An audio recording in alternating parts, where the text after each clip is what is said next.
सभी को जय श्री कृष्ण। मैं ऋतुराज शर्मा।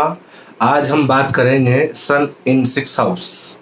लेकिन सबसे पहले आपसे निवेदन है, रिक्वेस्ट है कि आप हमारे चैनल को लाइक और सब्सक्राइब करें, जिससे आपको हमारे द्वारा ज्योतिष की जितनी भी महत्वपूर्ण जानकारियां हैं और इसके अलावा सनातन धर्म के जो विविध तथ्य हैं उसकी जानकारियां आपको सहज प्राप्त होती रहे। तो आइए आज हम स्टार्ट करते हैं सन इन सिक्स हाउस। वैसे ज्योतिष शास्त्र का जो छठे घर के लिए जो निर्णय है, छठवां, आठवां और 12वां, ये भाव ज्योतिष के अनुसार अशुभ ग्रह माने गए, अशुभ भाव हैं। इनमें रहने वाले ग्रहों का प्रभाव कम होता है, ऐसा शास्त्र का मत है। लेकिन सूर्य अगर छठवें भाव में है तो पहले हमको ये जानना होगा कि छठा भाव किसको रिप्रेजेंट करता है, किसको वो प्रस्तुत करता है। तो ज्योतिष शास्त्र कहता है, भृगु संहिता कहती है, छठवें भाव से हम रोग को देखते हैं, छठवें भाव से हम ऋण को देखते हैं, कर्ज को देखते हैं, और छठवें भाव से हम शत्रु को भी देखते हैं। तो रोग, ऋण, शत्रु, इसके अलावा ये जो घर में हम पालतू जानवर आदि ये सब मानते हैं, इसका भी सब वहीं से छठे भाव से ही देखा जाता है। तो सूर्य अगर छठे भाव में होता है तो सामान्य रूप से उसके अच्छे परिणाम नहीं होते हैं। लेकिन अगर सूर्य मेष का है या फिर सिंह का है तो परिणामों में कुछ भिन्नताएं मिलेंगी। या फिर कुंडली में विपरीत राजयोग बन रहा है, 6, 8, 12 में का स्वामी 6, 8, 12 में ही बैठा हो, तो ऐसी स्थिति बन रही हो या तो लग्नेश मजबूत हो तो फिर कुंडली में कुछ भिन्नता देखने को मिलेगी। अन्यथा सूर्य होते हुए भी वो परिणाम नहीं मिलेंगे जो परिणाम हमको चाहिए। सूर्य अगर मेष या सिंह का है तो क्या होगा? सूर्य अगर मेष और सिंह का है तो इसकी सातवीं दृष्टि 12वें भाव पर जाएगी, और जैसे 12वें भाव पर जाएगी तो आदमी का वक्तव्य अच्छा होगा।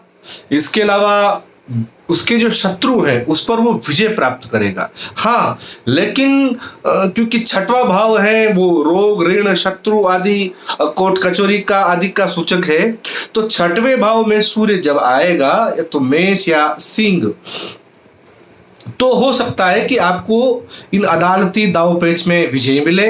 लेकिन अगर ऐसी स्थिति नहीं है तो फिर आप मान कर के चलिए आपको बहुत कठिनाइयां आ सकती है, कानूनी दाव पेच में बहुत समस्याएं आ सकती है।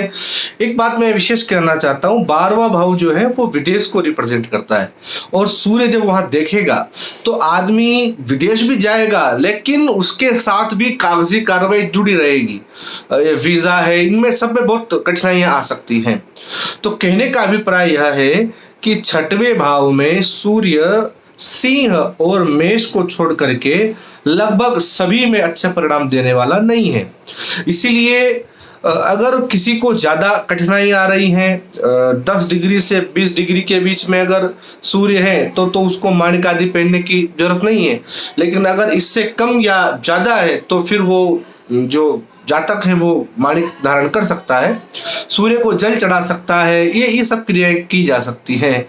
तो छठवें भाव को लेकर के हमने ये ज्योतिष की बहुत संक्षिप्त यहाँ आपसे बात की है। एक बात मेरे पास पहले आई थी, लोग पूछ रहे हैं कि छठवें भाव में अगर सूर्य है और अगर वो अच्छी डिग्री के साथ में है तो हमारा जो बच्चा है ये वकालत में जा सकता है क्या? तो मैं उनको कहना चाहूंगा, बिल्कुल जा सकता है। जिसके सूर्य बढ़िया स्थिति पर बैठा हुआ है, अच्छी बलवान स्थिति के साथ छठे घर पर बैठा है, तो वो जातक निश्चित रूप से अच्छा वकील सिद्ध होगा। वो हो सकता है जज लेवल तक भी वो जातक चला जाए। इसके अलावा सूर्य अगर नीच का होता है, एक बात मैं आपको और बता दूं, सूर्य अगर यहाँ नीच का है तो बहुत संभल कर चलने की जरूरत है, विशेष रूप से जब सूर्य की महादशा आएगी या तो प्रत्यंतर दशा आएगी। लेकिन मोस्टली जब भी सूर्य की दशा आएगी तो उस जातक के एक तो कोर्ट कचहरी से तो जुड़ ही जाएगा, उसके साथ साथ उसको जेल तक भी हो सकती है। ऐसा भृगु संहिता का नियम है। तो सूर्य जब नीच का होकर के छठे भाव में बैठता है तो कठिनाइयां तो देगा। हाँ, मैं इसकी चर्चा पहले कर चुका हूं। अगर विपरीत राजयोग कहीं कुंडली में बन रहा है तो वो आदमी को अलग ही लेवल पर लेकर जाता है। तो सबकी कुंडलियों में विपरीत राजयोग भी नहीं होता है। तो हम ये देख सकते हैं कि अगर हमारे ग्रह थोड़े कमजोर पड़ रहे हैं, सूर्य थोड़ा कमजोर पड़ रहा है, तो उसके लिए हम सूर्य को जल चढ़ाएं, उसकी उपासना करें, उसका माणिक धारण करें, ये सब क्रियाएं की जा सकती हैं। तो ज्योतिष के विषय में हमने ये बिल्कुल संक्षिप्त जानकारी आपको आज छठे भाव को लेकर के दी है। और लोग हमसे पूछ रहे हैं कि आप कब मिलते हैं, आपका समय क्या है। तो मैं आपको बता दूं, आप जो भी हमसे मिलना चाहते हैं वो छत्रपुरा बूंदी में बावड़ी के पास में हमारा निवास है। और हम नित्य 4:30 बजे से लेकर के और 8:30 बजे तक घर पर ही देखते हैं। जब कथा प्रवास में होते हैं तो बात अलग है, अन्यथा घर पर ही ये जो समय है शाम को 4 बजे से रात्रि 8 बजे तक का, तो हम यहाँ उपलब्ध होते हैं। कुछ लोग हमारे व्हाट्सएप नंबर के लिए भी कह रहे हैं, तो उनको मैं बता दूं 9680888061, ये हमारा व्हाट्सएप नंबर है।